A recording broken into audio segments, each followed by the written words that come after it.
ఎన్నిసార్లు క్లీన్ చేస్తున్నాం అది కూడా కొంచెం చేసి పెట్టాలి. లోకల్లో ఉన్న వాళ్ళు చూసుకుంటారు, అడిగిలు వేయలు వీళ్ళు చూస్తారు. అసలు ఎప్పుడు వెళ్ళి ఆ ప్లేస్ లో ఉండి చెక్ చేయరు. ఆ నీళ్ళు మనలాగే తెలుస్తుంది దానివల్ల ఇబ్బంది ఏంటి అనేది. కొంచెం సీరియస్ గా తీసుకోండి. ఫీల్డ్ స్టాఫ్ మీరు కూడా కొంచెం ఫీల్డ్ గురించి వెళ్ళాలండి. ఎవరు ఏంటి అని కూడా యాజ్ ఎ సిస్టమ్ మనమైనా వాళ్ళైనా సరే యాజ్ ఎ సిస్టమ్ కలెక్టర్ ఫెయిల్యూర్గా మనం చేస్తున్నాం. ఒక డ్రింకింగ్ వాటర్ కానీ మనం ప్రాపర్గా హెల్దీగా ఇవ్వలేకపోతే కొంచెం సెన్సిటివ్గా తీసుకొని చూడండి. వాటర్ అనేది ఎవరికి అలవాటు పడతాయి. ఎందుకంటే మనం డ్రింకింగ్ వాటర్ కనీసం డ్రింకింగ్ వాటర్ మంచిగా ఇవ్వట్లేదు కదా. ఈ ఆరో ప్లాంట్స్ కూడా సార్ అసలు పర్మిషన్స్ లేకుండా ఇచ్చినట్టుగా ఎన్ని రోజులైనా పెట్టేస్తారు. దీన్ని పరిరక్షించడం ఎవరైనా కూడా అసలు తెలియదు సార్. అసలు అంటే ఐఎస్ క్వాలిటీ వాళ్ళు అది ఇవ్వట్లేదు. ఇష్టానుసారంగా వాటర్ మేనేజ్ మొదలుకొని వాటర్స్ వరకు అంటే చాలా మంది అయిపోతాయి సార్. అసలు దీన్ని అంటే ఇన్స్పెక్షన్ చేసే అథారిటీస్ ఎవరు ఉన్నాయి? ఒకవేళ లైసెన్స్ ఇస్తే ఆ లైసెన్స్ క్యాన్సిల్ చేసే అథారిటీ ఆర్టీఓ వరకు ఉంది. మరి వీళ్ళు ఎవరు పరిరక్షిస్తున్నారు సార్? అది కూడా తెలియదు కదా సార్. స్థానిక వాళ్ళు ఎమ్మెల్యే మాజీ మంత్రివర్గం నుంచి మేము రైతులకు మేము ఉన్నాము అని ఒక భరోసా ఇస్తే దాన్ని కూడా ఏం చెప్తున్నారో తెలుసా సార్? మమ్మల్ని అవహేళన మీరు మా దగ్గరికి రావద్దు అన్న విధంగా మాట్లాడతారు. ప్రత్యక్షంగా వాళ్ళు వెళ్ళి అక్కడ ఉన్న వాళ్ళకు రైతులు పరామర్శించడం కానీ చేయడం కానీ ఏమి చేయరు.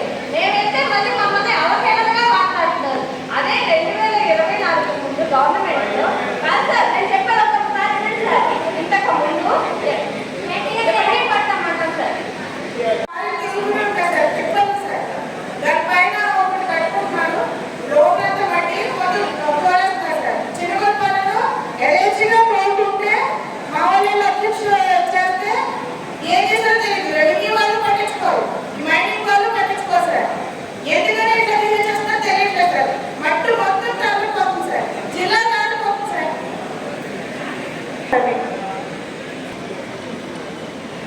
రీసెంట్గా కంప్లైంట్ డ్రింకింగ్ వాటర్ మాట తర్వాత దేవుడు డ్రింకింగ్ వాటర్ ఇస్తున్నామని మీ డ్రమ్లో కట్టుకున్నారు అంతే. అది స్నానాలకి ఇంట్లో బట్టలు వాటికి కూడా వాడట్లేదు ఎవరు నీళ్ళు. ఇక మా ఇంట్లో కూడా సిచ్యువేషన్ అదే ఉంది అనేది మీకు మొదటి నుంచి చెప్తున్నాం. ఇప్పుడు దాదాపుగా ఇది 5వ సంవత్సరం వచ్చి అంటే ఈ 5 సంవత్సరాల నుంచి ఎవ్రీ ఇయర్ వచ్చి 40 crores అన్ని సిటీ ఆర్డబ్ల్యూఎస్ డిపార్ట్మెంట్. ఎందుకంటే డ్రింకింగ్ వాటర్ అనేది ప్రాధాన్యతగా ఉంటుంది కాబట్టి